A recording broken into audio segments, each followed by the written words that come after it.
안녕하세요. 저는 어반 클래식 그리고 어반 아지트라고 하는 게임 파티룸 두 가지 브랜드로 국내 공간대여 사업 기업을 이끌고 있는 김두일 대표입니다.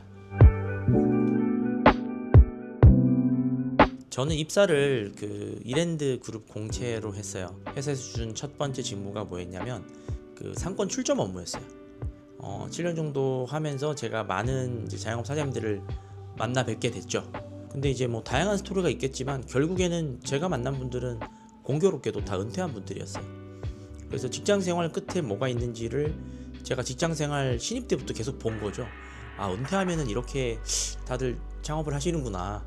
그래서 이제 영업을 하는 내내 저는 좀 그런 생각을 했던 것 같아요. 이게 내가 은퇴하면 어떤 모습일까?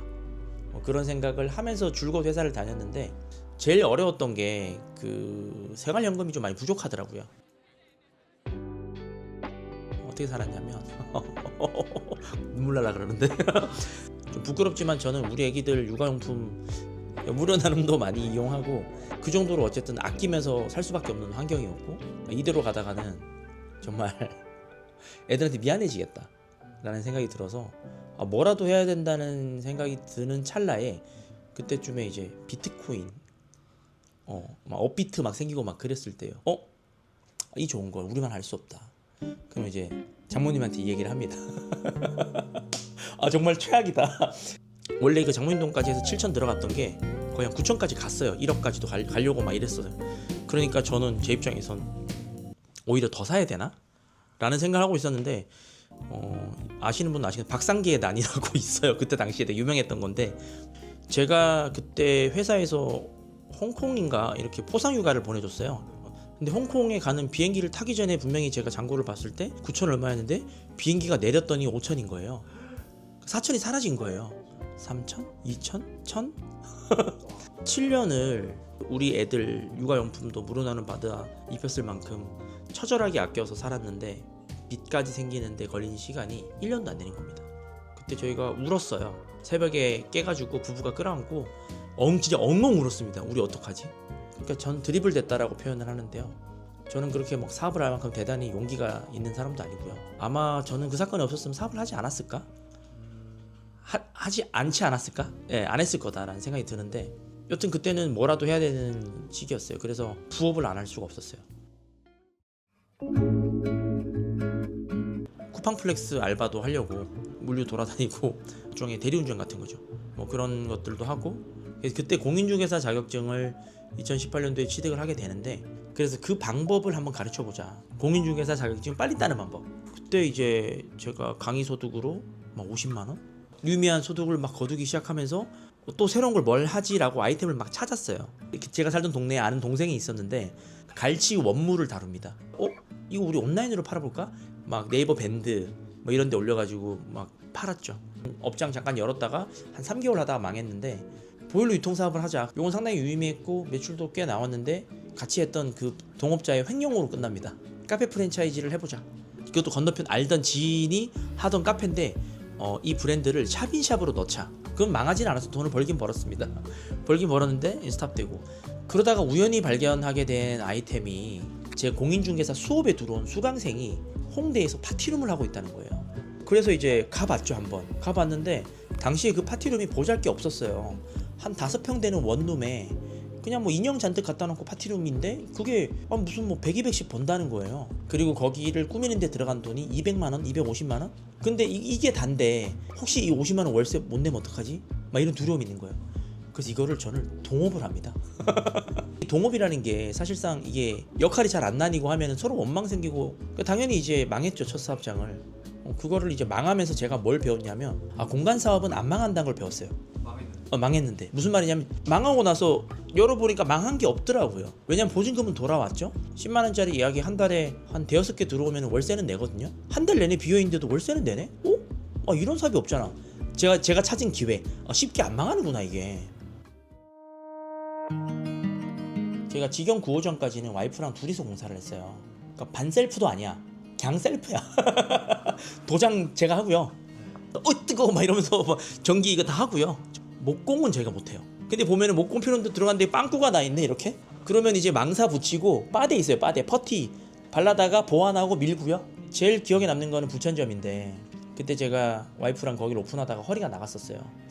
허리가 좀 안 좋아요. 우리가 보통 이제 월세 싼 거 들어가려고 하다 보니까 엘리베이터가 없는 데를 들어가잖아요. 근데 거기가 엘리베이터가 없는 5층이에요. 그래서 보통 저희가 오픈 한번 할 때마다 한 200번 오르내려요. 물건을 올려야 되잖아요.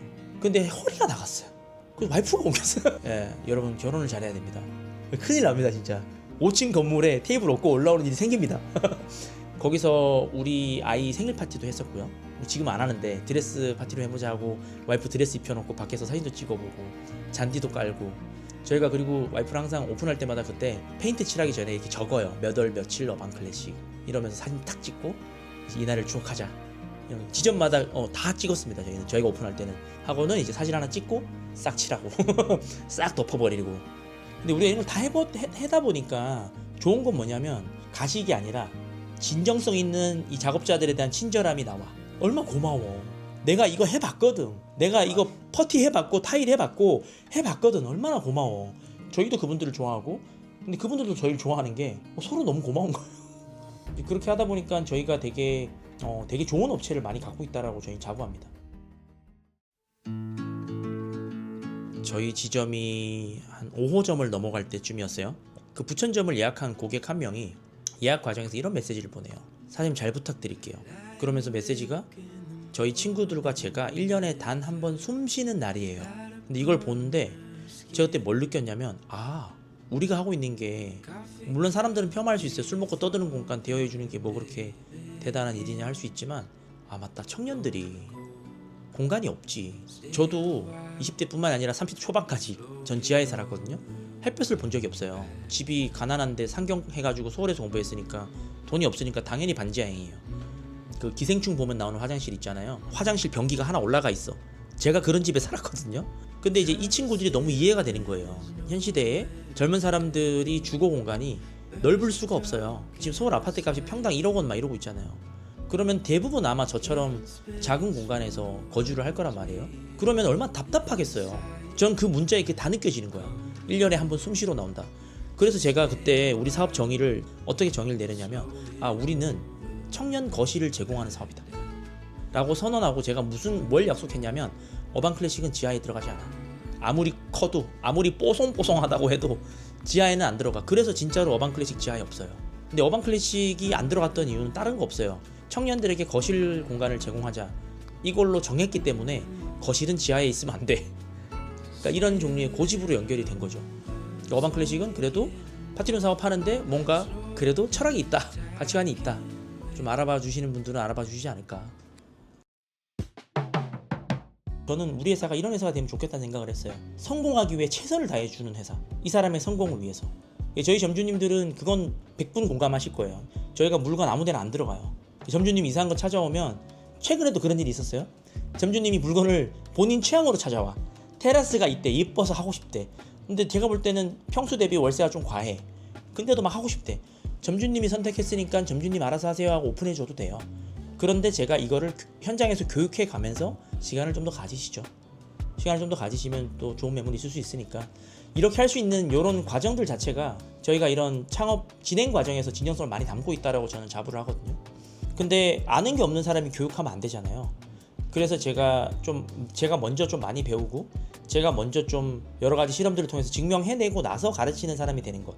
제가 원래 집도 절도 없던 사람인데 이제 그렇게 재무적으로 어려웠던 게 불과 얼마 안 됐어요. 한 7, 8년 전인데 공간 복리가 얼마나 무섭냐면 제가 아파트 있고요. 그리고 건물도 제가 제 건물 하나 샀다가 이번에 엑시트까지 성공했고요. 우리 대전 점주님은 저한테 그런 얘기 했고요.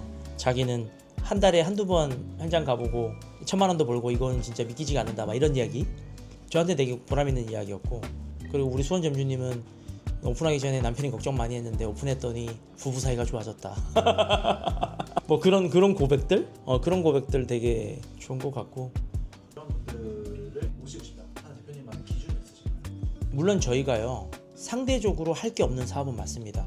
무인 사업이니까요. 그런데 이거 상대적인 거거든요. 그러니까 전혀 아무것도 하지 않아도 돈이 벌려야 된다고 생각하시는 분들은 조금 부담되는 것 같아요. 이제는 제가 제 의지로 하는 건데요. 저희 점주님들은 제가 3개월에 한 번씩 다시 교육해드리고 있어요. 지난달에도 어떤 매장이 580만 원 넘겼어요.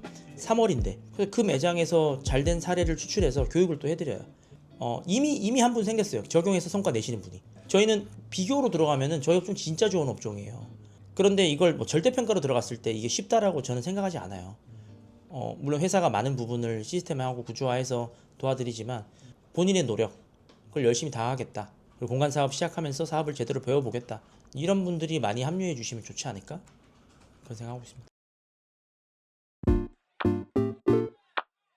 제가 그동안 너무 매출 자랑하고 돈 번 자랑해서 너무 죄송하고요. 이렇게 진솔하게 찍으니까 말씀드리자면 저 실패 많이 합니다. 지금도 실패하고 있어요.